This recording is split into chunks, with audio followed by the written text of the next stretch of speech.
Masih bersama saya Budiman Tanurjo di Satu Meja The Forum. Saya ke Hermawan Saputra, Dewan Pakar Ikatan Ahli Kesehatan Masyarakat Indonesia. Kita ibaratnya sedang bergerak menuju puncak yang diperkirakan pada akhir Februari. Apa yang harus dilakukan secara praktis dalam waktu yang singkat agar puncak ini juga tetap manageable? Ya, secara praktis tiada kata lain, membatasi mobilitas, menghindari keramaian dan menjauhi kerumunan. Hanya itu saja. Intervensinya ada dua. Intervensi berkaitan dengan perilaku komunitas, yaitu kampanye agar taat terhadap protokol kesehatan. Tetapi yang kedua adalah intervensi kebijakan. Dengan adanya kebijakan leveling PPKM, itu adalah bentuk intervensi yang kuat. Mau level 3 atau level 4 suatu waktu ke depan, itu adalah pilihan logis jangka pendek. Tetapi jangka menengahnya, Mas Budiman, ini ya, yang paling penting untuk menyiasati kemungkinan munculnya varian-varian baru atau bahkan penyakit baru yang mewabah di kemudian hari, yaitu memperkuat sistem kita, baik testing, tracing kita, termasuk dalam upaya ini juga menjaga dan mengupayakan agar vaksinasi itu menjadi sesuatu yang mandiri dan tidak bergantung dengan negara lain di masa datang. Dan yang terakhir saya pikir pada jangka panjang itu harus kita perkuat bagaimana perspektif kesehatan masyarakat itu harus menjadi upaya yang betul-betul harus diperkuat bagian dari health system strengthening, penguatan sistem kesehatan. Tidak sekedar sistem informasinya, tetapi juga adanya kolaborasi multi stakeholders yang distimulan dengan adanya investasi kemandirian mulai dari research and development-nya sampai kepada ketahanan alat kesehatan, alat dan perbekalan farmasi, ini semua yang akan menjaga daya tahan kita kini dan ke depan. Dan oleh karena itu negara kita sebenarnya perbincangan dan mengantisipasi COVID ini sudah panjang, sudah 15-20 tahun dengan terlibat dalam Global Health Security Agenda, tetapi juga kita akhirnya kedodoran juga oleh karena tidak mampu memprediksi makhluk baru yang namanya COVID-19 ini, sehingga ke depan upaya jangka pendek kita adalah melandaikan kasus, tidak menjadikan dan membiarkan sporadis kenaikan pada bulan Maret nanti, dan dengan itu kita melakukan pembatasan aktivitas. Gak ada kata lain. Menengahnya adalah memperbaiki sistem informasi dan infrastruktur sistem kesehatan, dan jangka panjangnya adalah kemandirian kita untuk ketahanan sistem kesehatan nasional kita, Mas Budiman. Baik, Prof. Chandra. Jadi kalau Prof. Chandra lihat, ini kan orang menanti pada puncak pada akhir Februari. Tapi apakah kemudian publik juga akan menanti lagi kemungkinan munculnya gelombang keempat? Yang jelas sekarang yang ada di depan mata kita adalah Omikron. Kita harus upayakan maksimal agar Omikron ini dapat lebih terkendalikan sehingga tidak lebih tidak terkendali. Itu jelas. Jadi saya mengulang lagi bahwa bagaimanapun juga pembatasan sosial baik oleh kita anggota masyarakat untuk memulai melakukan ini sebagai now normal, bukan new normal, itu sangat penting.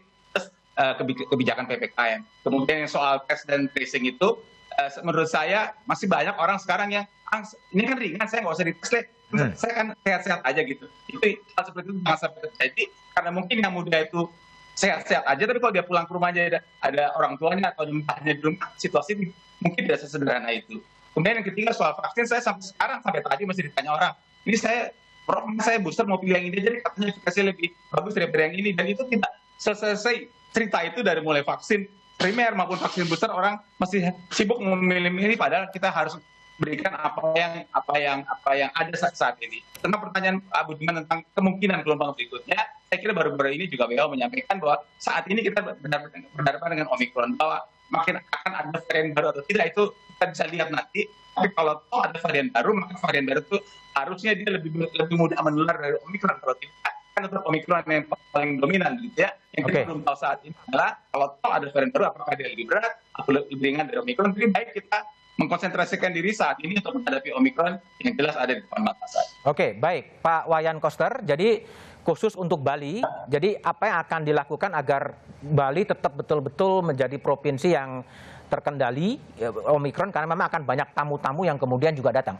Gimana, Pak Wayan? Pertama, respon terhadap Omikron dulu. Jadi saya sepakat dengan Pak Menteri dan juga para menteri yang lain, kita tidak perlu panik, namun tetap harus waspada. Dan yang paling penting memastikan bahwa penanganan COVID-19 melalui layanan kesehatan di rumah sakit itu dapat dikelola dengan baik.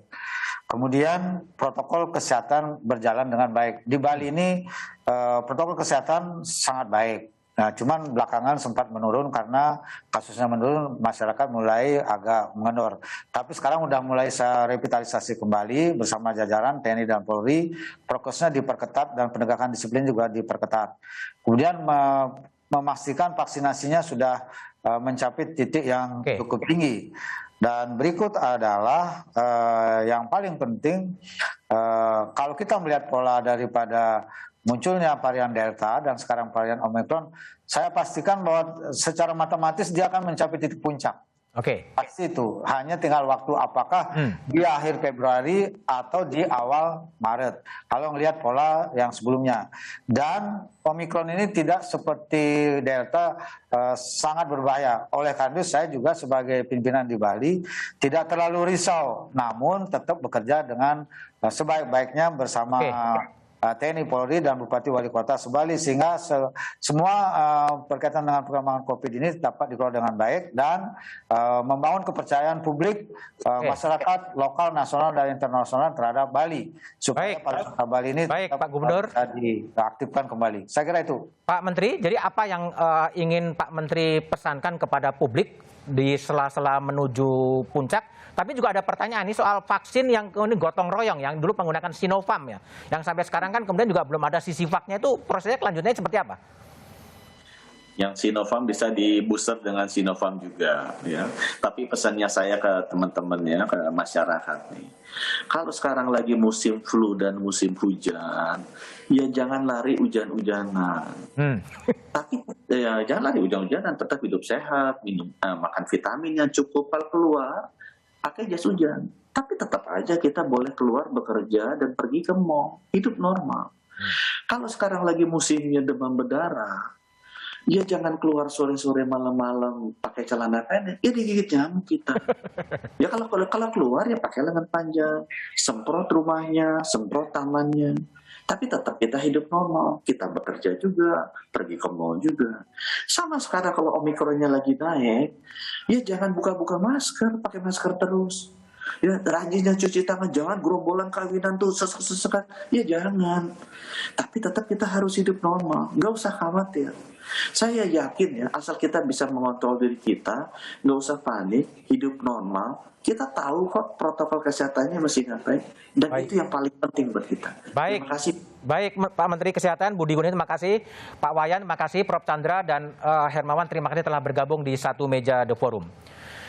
Ibarat sebuah perang, COVID-19 adalah peperangan yang belum berhasil kita menangkan. Derajat ketidakpastiannya begitu tinggi.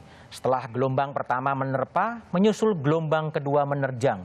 Kini gelombang ketiga pun menjelang. Kebersamaan dan kewaspadaan serta satunya kata dan perbuatan jadi kunci penting menghadapi pandemi.